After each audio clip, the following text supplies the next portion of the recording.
Thank you so much for tuning in. This is the Calm Rural Podcast, and I am your humble narrator. My name is Danny. And how about that? 2 podcasts in the same month, man. Must be some sort of Christmas miracle. Thank you for tagging along here. And, hopefully you guys are safe and sound and enjoying your Christmas gifts, whether you were naughty or nice, right? And, hopefully you guys are going to have good plans for your for New Year's Eve. And, again, safe and sound, but fun nonetheless, because, we need everybody to be back at them, right? Man, I'm telling you what, man, I'm not trying to brag or anything, but I just had like my 10th pizza. I've had pizza every single day since Wednesday. Now, before you start thinking about anything, they're homemade pizzas. They're pizzas that I'm making. I'm working on perfecting my Napolitano pizza, right? And I gotta get my dough right. I gotta get my ingredients right so that I get it right down to brass tacks and easy peasy and get my assembly line going here, man. So I am living the life, and I'm telling you what, man, my pizzas are coming out good. From my sauce to my dough, I make both of those myself, 90% from scratch. Of course, I buy canned tomatoes, and I don't go out and grow the wheat to make my dough, what have you. But I buy it, and everything is again from scratch for the most part. And man, I tell you what. I'm really getting good, and I'm, practice. I had one of those football coaches, perfect practice doesn't make perfect. Perfect practice makes perfect. Something like that, crazy stuff. What's the other one? You don't practice till you get it right. You practice till you don't get it wrong. I think Vince Lombardi said that, but I'm not sure. So the reason I'm on here pretty quick is because through my little searches and highs and lows on the internet, I came across this thing where I didn't realize. I knew musicians were selling their catalogs, but I didn't know to what extent. And I didn't know how much money was in this shit. I mean, I knew some of them are very expensive. I remember the feud between Michael Jackson and Paul McCartney way back in the 80s about buying the Beatles catalog, how that was a big thing and started a little feud between them. I realized that Prince's catalog is right now in court because, the siblings don't know how to, allocate it properly within themselves and what have you. As far as I don't know the details on that, but that's something that they're working on. And of course, I know like the big names like Elvis Presley's catalog is obviously worth his image and completely is worth a lot of money, right? But what I came across is like people like Bruce Springsteen, Stevie Nicks. I know that Neil Young has sold some of his catalog, but I didn't know Bob Dylan sold it. There's other catalogs that are being sold that are pretty high names that I was very surprised to hear. And the biggest one that stood out to me was obviously Bruce Springsteen's catalog. Why did he sell it? And apparently it's a lot of fucking money.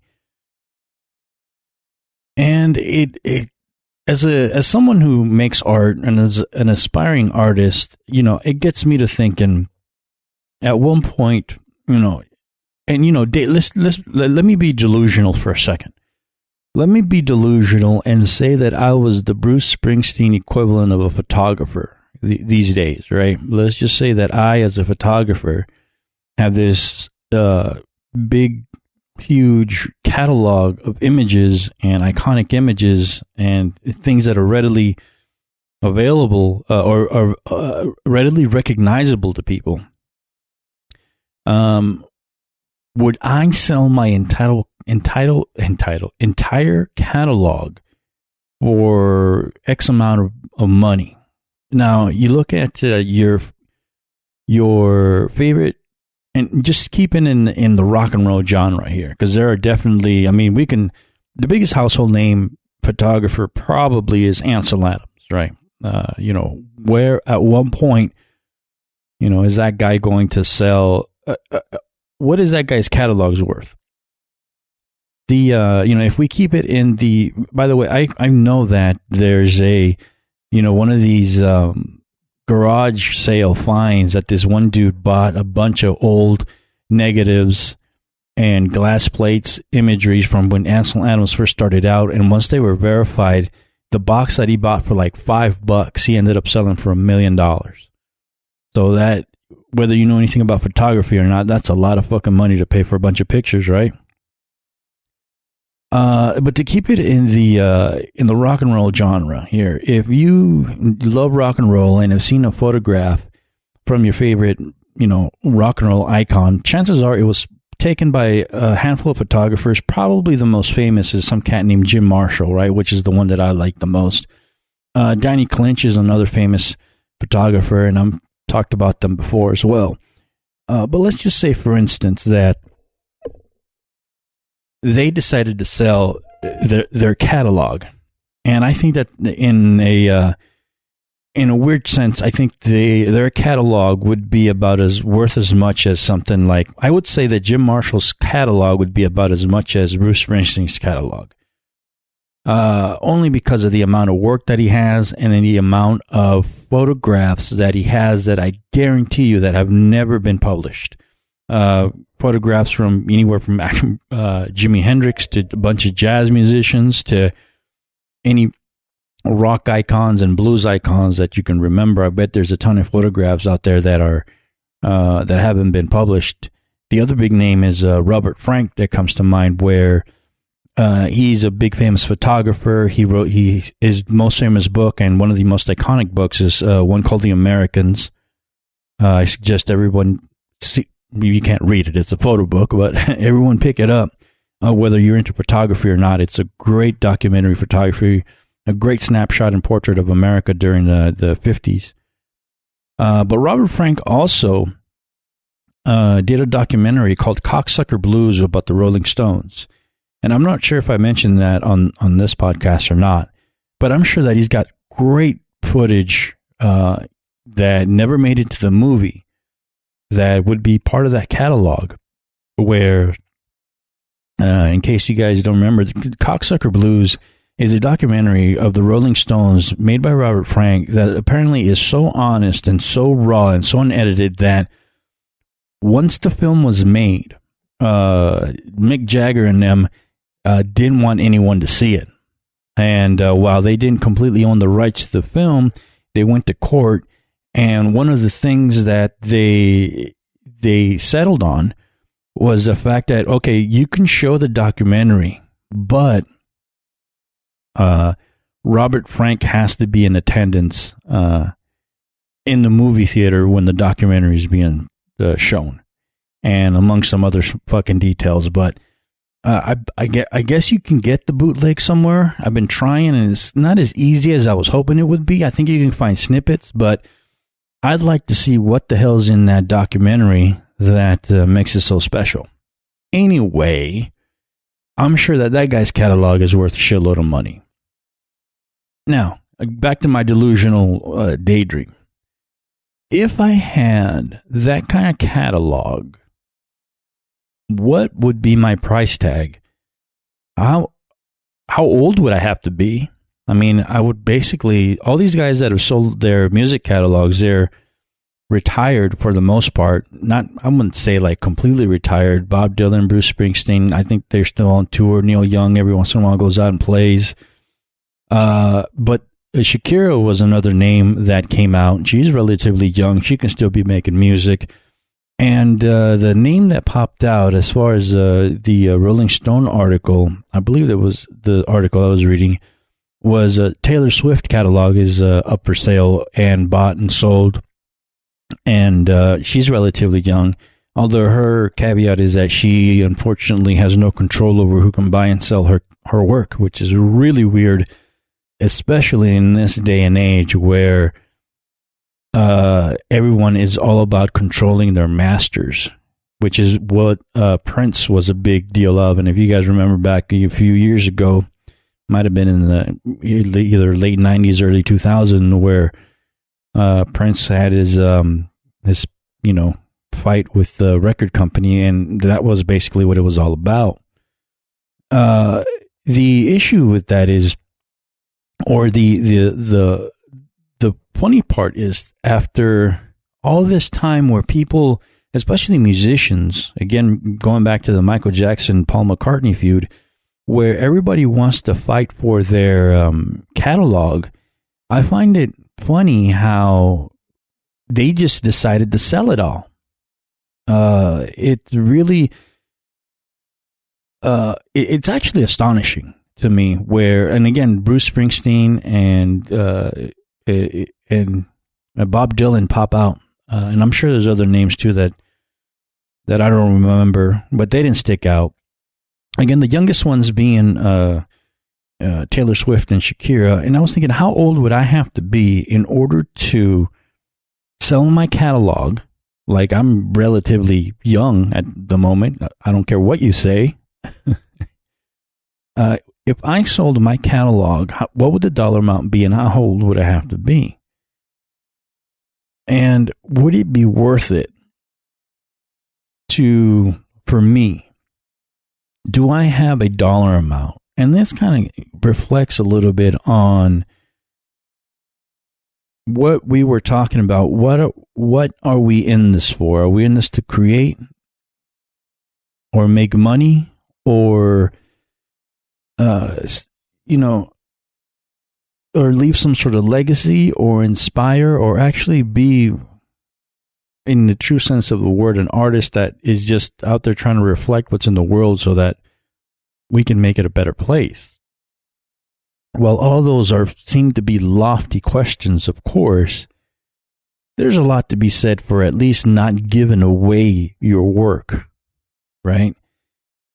And I don't know, and I've been beating my mind over running around this idea of, if you were still young and you sold your entire catalog for $100 to $200 million,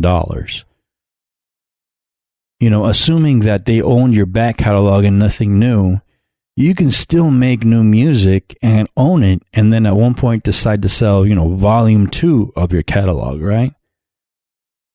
The other thing is, what about marketing? What about if another company is going to do a better job of getting the boss's music out there, better than if the boss owned it and controlled it and had no real way of distributing his music on the grand scale that someone who paid $500 million for it and willing to make a profit of it will be able to market and extend that, his legacy across, being lofty about it, across generations to come, right? What about the Beatles, right? Right now, and it's kind of to the point right now where the Beatles released this, 3-part documentary in conjunction with the cat that made the Lord of the Rings, right? So they made this documentary on the making of Get Back, or maybe that's the name of the documentary, Get Back, and they're talking about it didn't go on Abbey Road, even though I think that's technically the last album they recorded. It went into the basic Let It Be album. Some of you may know it as the Naked album, I think, and yada, yada, yada. But it's the album where they ended up singing on the rooftop, right? And getting told to shut the fuck up. I haven't seen the documentary, but on a side note, I hope, for fuck's sake, it shows the real breakup of the Beatles, or at least what it was, and that Yoko Ono had nothing to do with it, because I'm sick and tired of that fucking storyline. And I'm going to tell you what, and I'm going to lose a lot of you here. I'm fucking glad the Beatles broke up, man. I had just about enough of them. No, but seriously, I wasn't there. But I'm glad they broke up, man. I think they ran their course. I don't think that they needed to do anything else anymore. And the biggest reason I'm glad they broke up is because George Harrison did some things, man. And I think that if the Beatles had to break up so George Harrison can do some things, fucking A, they should have broke up fucking years before is what I'm saying. Anyway, as I lose some of you there, that documentary is giving the Beatles a little resurgence now. I never asked for it, but there's a bunch of Beatles shit coming up on my feeds of all places.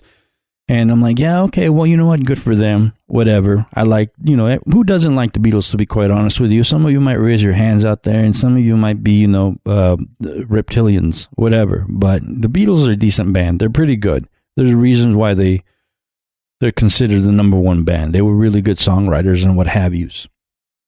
Stole a lot of shit, but, that's neither here nor there. But at one point, the Beatles catalog, if it went up for sale, it would probably be monumental, right? We're probably talking about, I don't know, if I had to put a price tag on it right now, maybe $1 billion. Maybe, yeah, why not? Fuck it. Maybe him, theirs, and maybe Michael Jackson's. If you get the right to sell and distribute that kind of music, I think you're going to pay a lot of money for it. And what's funny is you might get it back. But again, I can see how, in that sense, the marketing company that has the money to buy that shit will be able to also have the marketing that goes along with advertising the type of music that's going out there, or their music, ensuring that the Beatles, well, I don't think they need any more help than they do, ensuring that the Beatles will be able to have a foothold in music, to say the least, for, again, generations to come, if we're going to be romantic about it, right? I guess that's one of the pros. The other pros, I guess, is that I'm thinking about as far as their finances is like the thing that Prince is going through right now. If Prince has sold his catalog and had a will, he would have been able to evenly distribute his wealth among his siblings so that they don't fight, right? And, okay, I get it in that sense because you've amassed a shitload of wealth, right? And I guess if you sell your back catalog while you're still alive, you still have control over what you do with that money. And again, you can either give it to people or do something else with it. I guess that's a pro on it. You don't want to see anybody fighting over stupid shit like that. But it would be nice to see more of Prince's music, in my opinion, in different types of media, not commercials per se, but maybe in movies. The Boss, he's definitely known for having Boss. In case you guys don't know, Bruce Springsteen has he's definitely has his songs in a bunch of movies. I believe he was won an Oscar for Philadelphia. Don't quote me on that, but let me know. But again, the big question is, would I ever sell something like that? Especially, I think, after preaching a couple of things to where, that whole capitalistic mentality where everyone has a number, sort of thing, or a price tag. And at one point, depending on how old you are, I guess going back to that, is like, if I were to sell my catalog, I could still go out and make money. Or not money, make content, make art with the money that I just got for selling my catalog. And again, I do have a problem. And again, I'm being delusional. And yes, I am comparing myself to rock icons. But I'm just using it as an example to help you out. All right, I'm here for you. I'm being delusional for you. What I'm thinking about, I do have a problem like Prince, for instance, or maybe even the Boss, but everyone knows that Prince has a safe in his house with hours and hours of music that will never be released because he's just recorded so much music, he locks it up, and then that's that. And apparently there's enough music in there to release like an album a month for the next 100 years or some ridiculous number like that. I mean, I might be exaggerating, but it's something ridiculous. That's how much music there's out there. Now, thing is, I do have also a ton of photographs, a ton of work that I have not been able to, let's just say, catalog properly or publish in any way, in the internet or in any other sort of fashion. You know, I definitely wanted to make a bunch of photo books. I wanted to make scenes as well. I wanted to make at least online content, whether I put up all my galleries or not. And that's something that I'm still working on. And I just can't seem to find time enough in the day to do it. Would it be cool if someone, you know, did that for me and in a weird way paid me for it? And I guess keeping with the delusion, if I was able to do that and then my catalog ended up getting some sort of momentum because I sold it, theory is that hopefully I would be able to, you know, keep working from that and get new ideas and, you know, possibly, I don't know, get more gigs and just get a better, be able to get my foot in the door in certain opportunities that I would have wanted to, whether it be commercial or just flat out artistic for content or what have you, or who knows, even open up other doors where, you know, again, I'm out photographing things that I want to photograph and not photographing things that I have to photograph in order to make money. Weddings, you know. So I don't know. I guess that's good. But at the end of this whole, like, what if, I think the bottom line is the work really worth the, how close we play it to our chest? You know, how is the work really that important as far as making sure that people do not get their hands on it in order to make money from it? Do we want people to have access to our work so that they can profit from it in ways that the original artist never conceived of? Or, even worse, never approved of? At the end of the day, you know, you can say, okay, well, the artist made his money. And now, you know, let's just say worst case scenario, Born in the USA is sold to a platform that Bruce Springsteen never intended it and never approved of it. You guys know that there's always, every election cycle, there's always someone who's using a song that they didn't have permission to use, and the artists always come at them. Usually it's a right-wing person using a leftist song, and the artist always comes up and goes, hey, sends them some sort of cease and desist letter or whatever, just gives them a shot across the bow to not use that song anymore. And, now they don't have that control anymore. Now, if the person who controls the catalog is able to sell that song to a party that Bruce Springsteen never would have aligned himself with, he doesn't have control over that anymore. And I don't know the details of the catalog, but I'm just saying if whatever song that he has is all of a sudden sold to something that he did not approve of, what then? What if his song becomes, in the next 20 years, is recognized not because he wrote it, but because someone used it in a platform or because it was used to sell something that he didn't want to ever sell? I think that would be the worst case scenario on that. Of course, contracts are contracts and you're allowed to do whatever it is you want to do. I'm sure Bruce Springsteen has it written in his contract that at the end of the day, you can't sell it to the, let's just say whatever political party he doesn't agree with. It's not allowed to be used to sell whatever products he doesn't want to sell.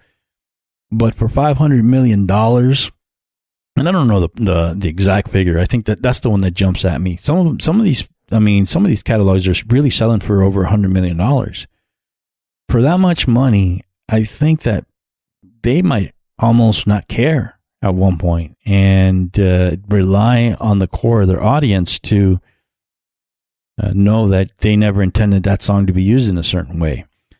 I know it just brings up a lot of issues to where, like, you know, I ask you if you had a catalog of great importance, or even if it's just the current catalog and someone asked you, hey, how much would you sell your entire catalog for? Because there's a couple of things in your catalog that look really good that I want the rights to, and I might as well just buy the whole thing. Would you have a price for it? And I think I guess the word that I'm trying to avoid using that I just need to say right now is selling out. How much would it take to sell out? And I don't think that's the correct word because, and I think I don't want to use it for a specific reason because I'm not sure you're selling out your values. You're just exactly selling out the first part of your catalog. You know, I don't see, the more and more that I think about it, it's like, I think it's one thing if you sell out to someone that let's just say you're a political cartoonist, right? And you've been talking shit about a certain political platform, a certain political regime, if you will. And then all of a sudden, that regime says, I'm going to give you X amount of money so that I can have all of your work. And whether or not the artist decides to sell it or not, that where are we at that? I'm guessing that at one point, I guess it'd be okay. The artist can continue to make more work, or, you know, I guess, like I said, these are questions that have been bugging me. Like, how are we with calling someone a sellout versus calling someone, you know, opportunistic, if you will, taking the opportunity for, you know, a big money sale. I don't, and you know, those are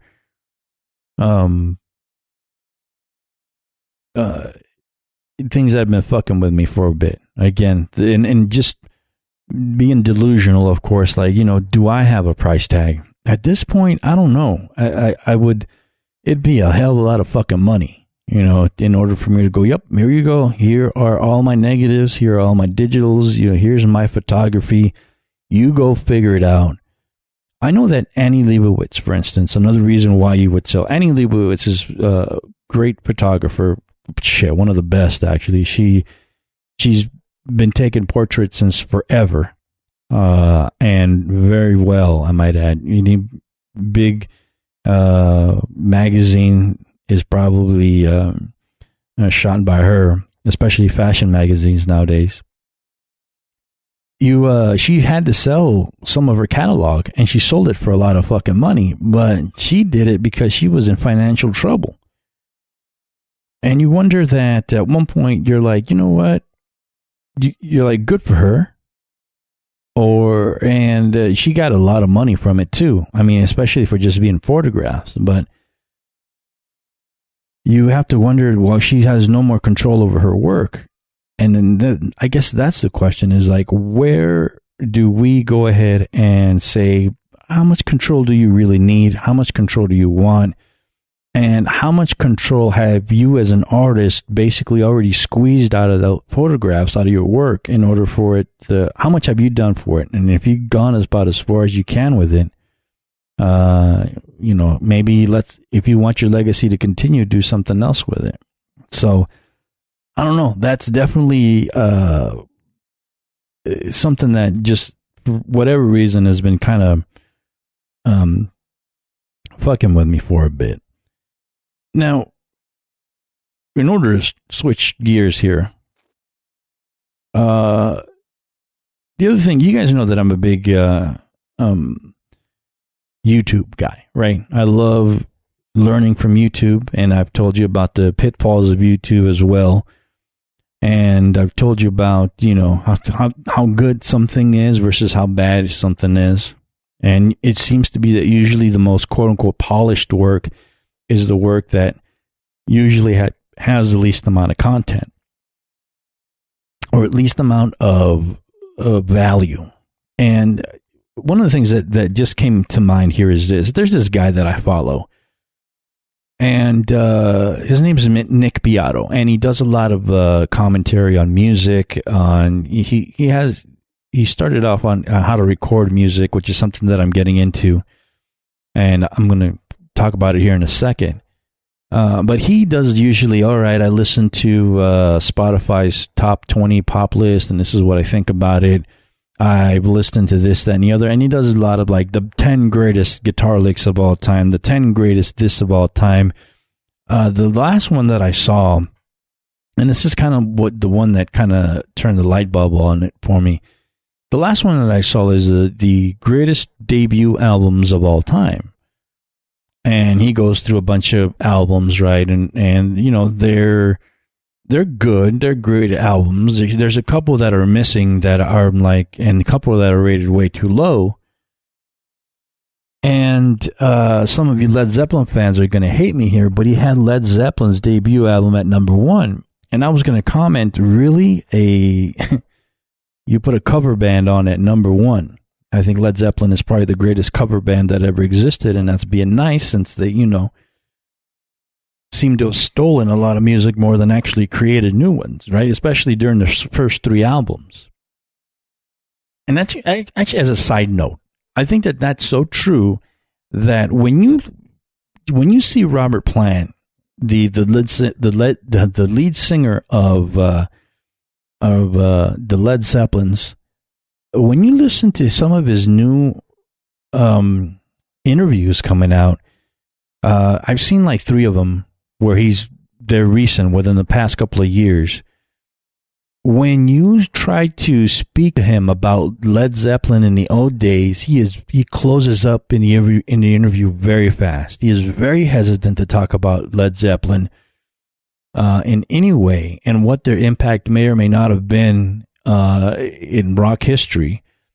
And don't get me wrong, Led Zeppelin sold a lot of records. I mean, they are the poster child for the debauchery that is, rock and roll, along with a bunch of other people. And I think a lot of people have been a lot of bands started wanting to be Led Zeppelin after that. So, but you really start to wonder why it is that Robert Plant doesn't want to talk about the glory days as much as we think he should.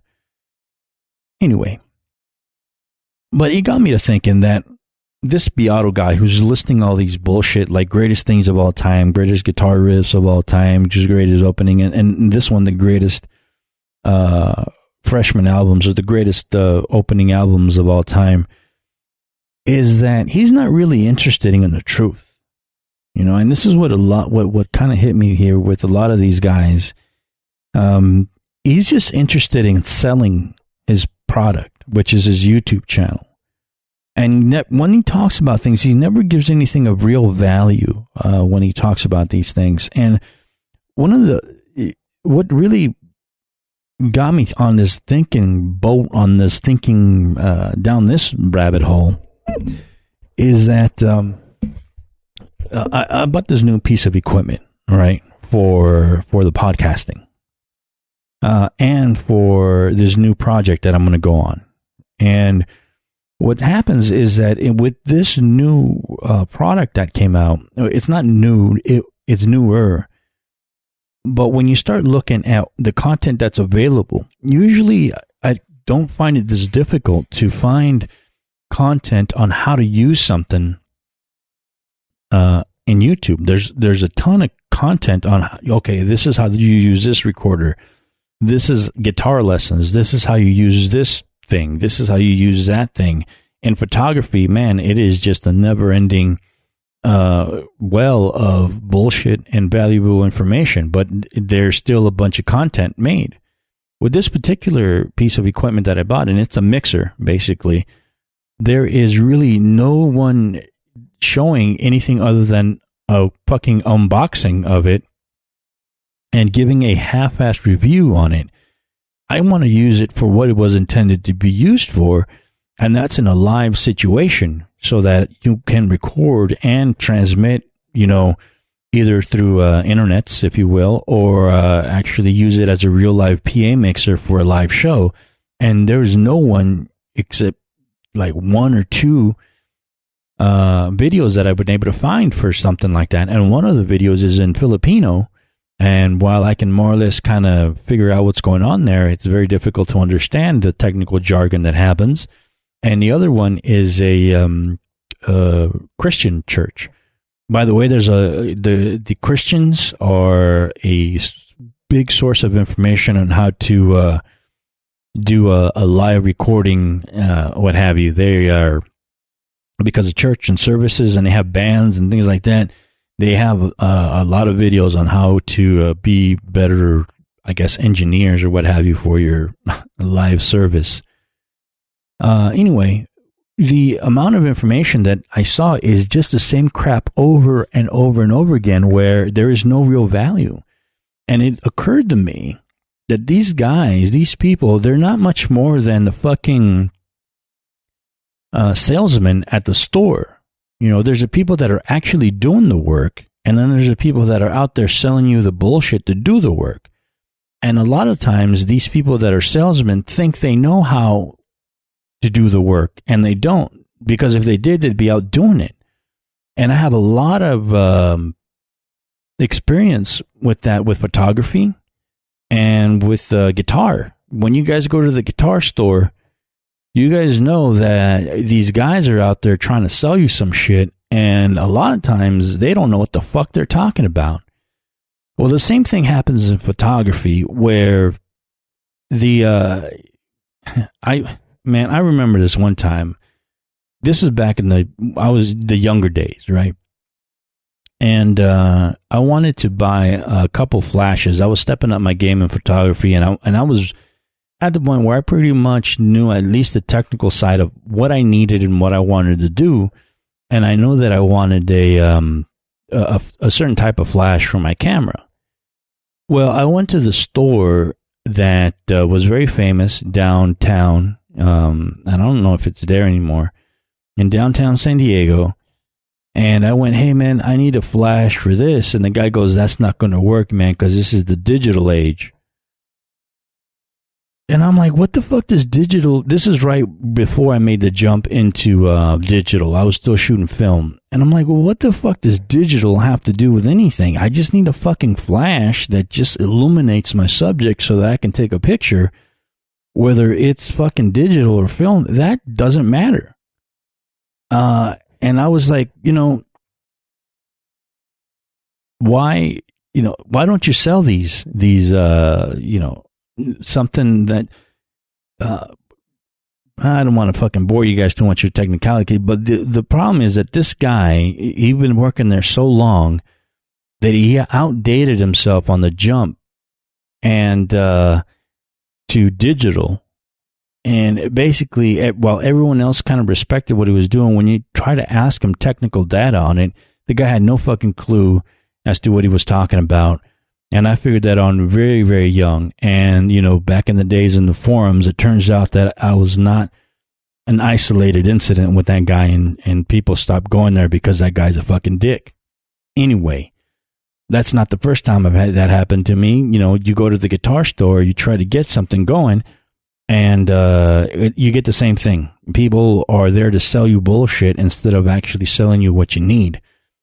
And that's more or less what it comes down to. We got to be careful, because while YouTube is entertaining, they're salesmen, and they're there to fucking separate you from your dollar, and in this case, separate you from your time when you can be watching something else that could be more resourceful. But we got to just be careful in a lot of ways, because, well, we get to let's just say, these people, I don't want to talk too much shit about them, but fuck them. Sometimes we get to actually idolizing a little bit, and, well, they're great. We can't be idolizing. There's a couple of photography channels out there that just have I wouldn't even call them fans. They're their disciples. And you look at them, and everything's all polished, but everything is the same fucking video. And when you start looking at the people that have spun off from his channel from creators. I mean, it's the exact same fucking video. I call it the fucking Skrillex B-roll, where they start talking about some bullshit, blah, blah, blah, blah, blah. Let's talk A, Y, and Z. And all of a sudden they go, all right, let's get the B-roll and let's get the shooting or whatever. And then they run some fucking bullshit B-roll, fucking behind the scenes shit, in tune with some dubstep Skrillex stuff that has been done like forever. And there's nothing new. And I'm like, dude, these all, anyway, frustrating.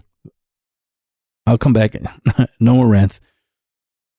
But the only, again, they're not real creators. They're just there to sell you. They're there to make decent YouTube videos. Like, if you wanted to learn anything from these guys, I guess it would be to making YouTube videos that sell. The only content creators that I know are real are porn stars. They're the ones making the real content. Anyway. Let me talk about this new project here and get out of your hair, because it's early in the morning and I need to get to bed, and got a big day tomorrow. Anyway, so this new project that I'm working on, that I decided to jump in. It's one of these. I decided to get that mixer instead of buying a gun. You know what? Hey, man, it's not like I'm a fucking gun nut, but, I like guns. I don't have one. I've been wanting one, but it's just, I think they're all right. Now, we can get into a gun debate later on when you see me in person, but that's not what we're talking about here. But, if you're anti-gun, you happy to know that I didn't buy one. I bought something else instead. I bought that mixer. Now, my idea with this is that given the fact that there's this, and I see this not opening up anytime soon. One of the things that I've noticed is that there's a bunch of bands that have canceled their upcoming tours because of COVID. This fucking Omicron shit is no joke. It's for real. And people are closing shows. And I'm definitely, I'm going to a show on Black Joe Lewis and the Honey Bears and Cedric fucking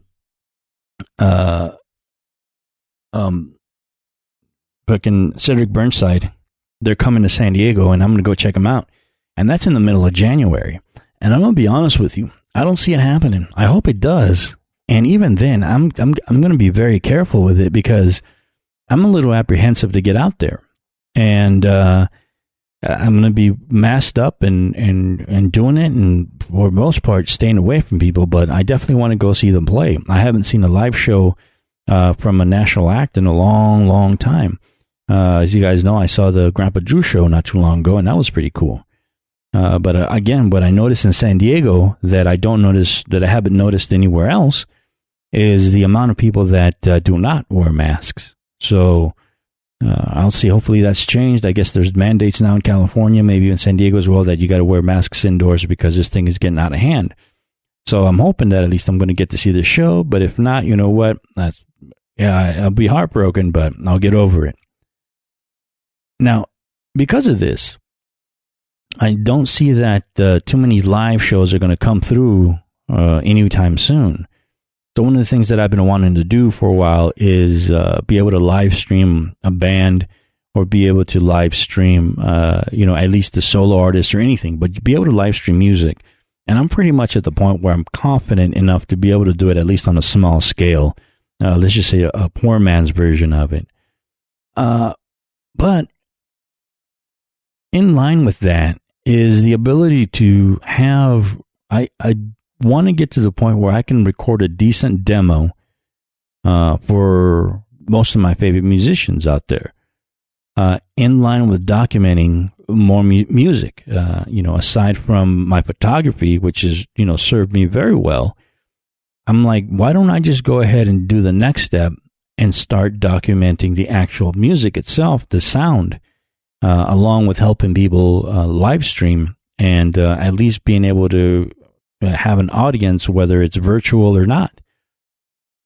and at the same time be able to give them a recording of the show so that they can do whatever they want with it, make a demo of it, have it available later on as a download, or whatever, but at least good enough to where everyone was proud of their work. But this got me to thinking, and one of the reasons I was very apprehensive about pulling the trigger on this new piece of equipment, I get it, is my ability as an engineer, recording engineer, or someone who can record music.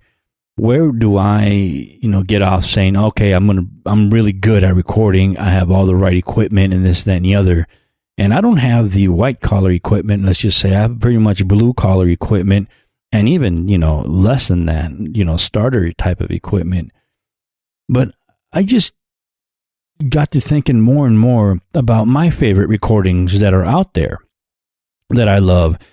And, obviously going back to the Beatles, there's records that were made with the Beatles that have technology that are less than what I have available to me at this time.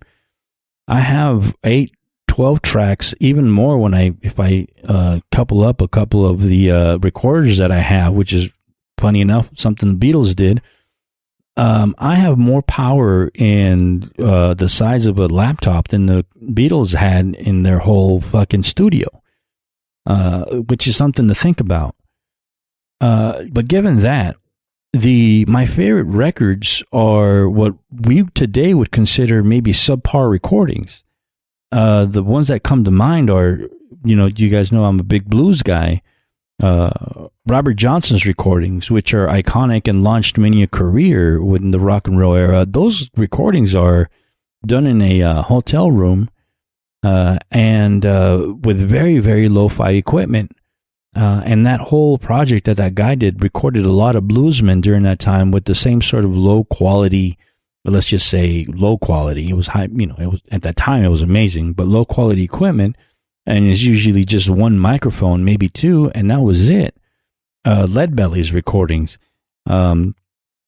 These blues guys, where they're just in a shack sometimes. Those recordings are things that I come back to over and over again.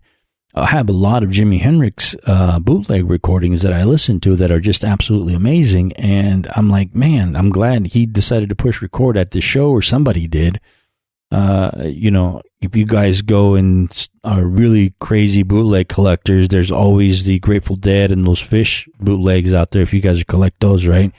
Those aren't what we would call high level recordings. They just happen to be good enough for you to enjoy. And while locations and the technology gets in the way, it's they're good enough. Which I think it's kind of funny, where it seems like recording an album. I was listening to Jewel's story on how she ended up being a recording artist, and actually when she first started out, she turned down $1 million contract because the contracts are written in such a way where the first, who knows how many albums, depending on who you are, you actually owe the record company money, this sort of thing. They're fucked up deals, right? So she turned it down and decided to, go out on her own, more or less, and ended up making a fortune off of her first record, which was not recorded very well in those standards. It was more or less a few live recordings and a couple of recordings where, again, somebody must have done it in their house or something like that. The thing is, I think it gets to the point where recording music kind of priced itself out, where, yes, there is all this amazing equipment to make the music sound pristine, and especially I'm still very much into the sound that the tape makes instead of the digital recorder.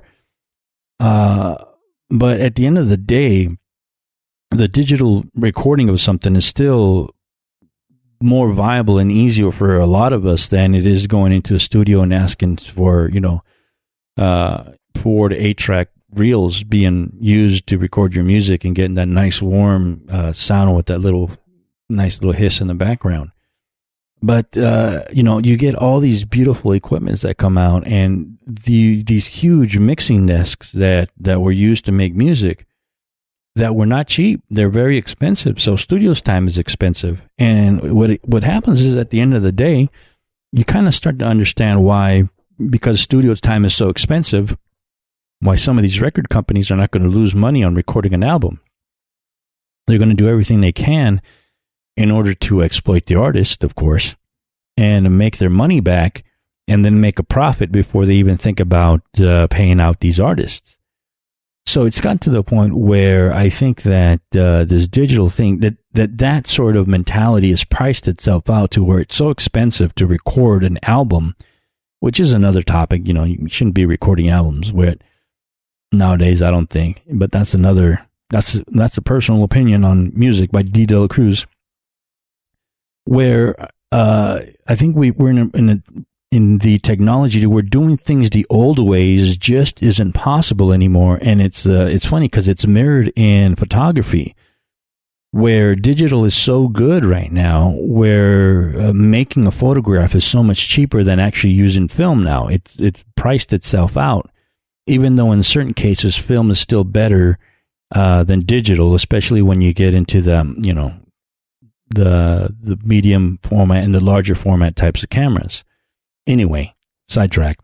I do think that the technology has now come closer to where making a decent recording, at least good enough to put out there, is very accessible to most of us, including all these virtual, components that you can download and use on the computers and what have you. My point was that even though I don't have the technical ability to use all that fancy equipment that you would have used in the 80s and 90s and early 2000s to record an album, there's something that's now available to me that will give me something that is more or less good enough to be pleasing to the ear and not detract from it. And as I started to think about my old favorite records, I'm like, you know what? Fuck it. Let me go ahead and do that. Let me go ahead and see and document anyone's work who wants to be documented.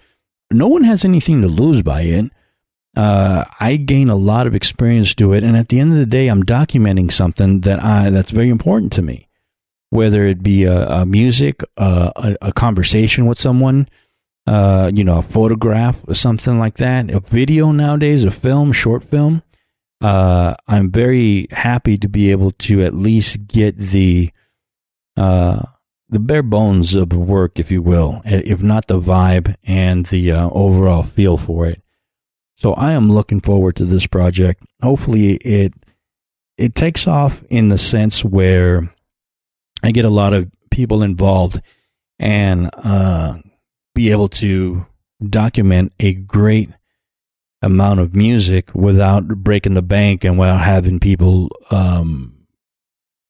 not have anything so that they can share. I mean, I think right now, one of the greatest things about the web, aside from shitty ass YouTube videos, is that we all share whatever it is we feel important to us. Hey, some of us are out there oversharing shit, and you guys need to stop that. I don't need to know every fucking thing about your life. I don't need to know exactly what the fuck's going on every single moment. But besides that, I appreciate you sharing. We need to, sharing on the internet is a beautiful thing.